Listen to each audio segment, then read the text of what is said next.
इससे पहले कि आपके 10th बोर्ड एग्जाम में ऐसा सवाल आए और आप इसको छोड़ कर आए या फिर गलत करके आए, उससे पहले यह है कि आप इस सवाल को बढ़िया से देख ले, बढ़िया से सीख ले, ताकि आप इस सवाल को क्या कर सके, एकदम सही कर सके। ठीक है, तो चलिए सवाल को सॉल्व करते हैं। ठीक है, तो बोला है कि इस सवाल में ये एक बहुपद है जिसके शून्यकों का योग निकालना है। ठीक है, सबसे पहला बात ये, अगर आपको पता नहीं होगा तो जितने हमारे घात होते हैं उतने ही हमारे क्या होते हैं, शून्यक होते हैं। ठीक है, तो इसमें हमारे कितने घात है, 2 घात है। ठीक है, घात कितना है, 2, तो इसका शून्यक भी कितने होंगे, 2 होंगे। अब दोनों का हमको योग बताने, यानी कि दोनों को हमको जोड़ करके आंसर देने। ठीक है, अब ध्यान सुने, इस सवाल को सॉल्व कैसे करते हैं।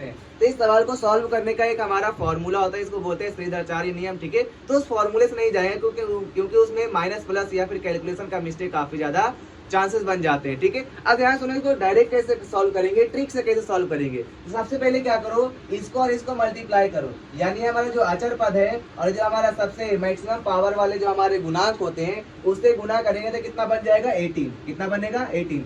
अब इसको 2 पार्ट में डिवाइड करो, 2 पार्ट में क्या करो, डिवाइड करो, जिसको जोड़ने या घटाने पर 7 आ जाए। अभी -7 छोड़ दो, बस ये ध्यान दो कि 2 को गुना किए कितना है, 18। अब 18 को हमको 2 पार्ट में ऐसे डिवाइड करने हैं कि जोड़ने या घटाने पे कितना आ जाए, 7 आ जाए। ठीक है, तो ध्यान सुनना। तो सबसे पहले यहाँ पे हम करेंगे कि 9 और 2 में डिवाइड करेंगे इसको, तो गुना करने पर कितना आ जाएगा, 18 आ जाएगा। ठीक है, गुना करेंगे कितना आ जाएगा, 18। अब इसको जोड़ेंगे घटाएंगे तो कितना आएगा, 7 आ जाएगा। लेकिन हमको यहाँ पे क्या चाहिए, माइनस में 7 चाहिए। जब हम घटाएंगे तो माइनस में 7 आएगा।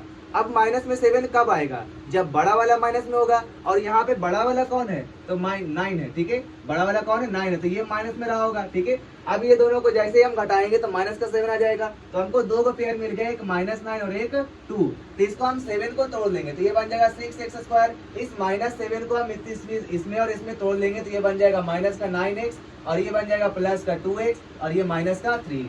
ये तोड़ने आया। ठीक है, अब यहाँ पे ध्यान सुनो, इसमें हम कॉमन लेंगे, यहाँ पे भी x है, यहाँ पे भी x है, यहाँ पे 3 है, यहाँ भी 3 है, तो यहाँ से 3x कॉमन ले लेंगे तो यहाँ पे बन जाएगा 2x, और यहाँ बन जाएगा 3। ठीक है, अब यहाँ से क्या करो, प्लस का 1 कॉमन ले लो, तो यहाँ से बन जाएगा 2x, और यहाँ बन जाएगा -3। ठीक है, अब यहाँ पे देखो दोनों में क्या 2x - 3 है, दोनों में 2x - 3 है, तो दोनों में से 2x - 3 कॉमन ले लेंगे तो ये बन जाएगा इस तरह से कुछ 3x + 1 बन जाएगा। ठीक है, अब बोला है कि इसके शून्यक निकालने के लिए हम इसको 0 के बराबर करते हैं। ठीक है, अब देखो दोनों 2 को संख्या है, दोनों को मल्टीप्लाई करने के बाद कितना आ रहा है, 0, यानी कि या तो ये 0 रहा होगा या फिर ये 0 रहा होगा, दोनों में से 0 रहा होगा कोई ना कोई, तभी तो मल्टीप्लाई होकर 0 आएगा। ठीक है, तो ये हमारा बन गया 2x, फर्स्ट वाला 2x - 3 बराबर, एक बार इसको 0 कर देंगे और एक बार इसको 0 कर देंगे, 3x + 1 बराबर 0। ठीक है, अब यहाँ से पहले यहाँ से x बराबर निकाल लेंगे तो 2x बराबर हो जाएगा 3 और x बराबर हो जाएगा 3/2।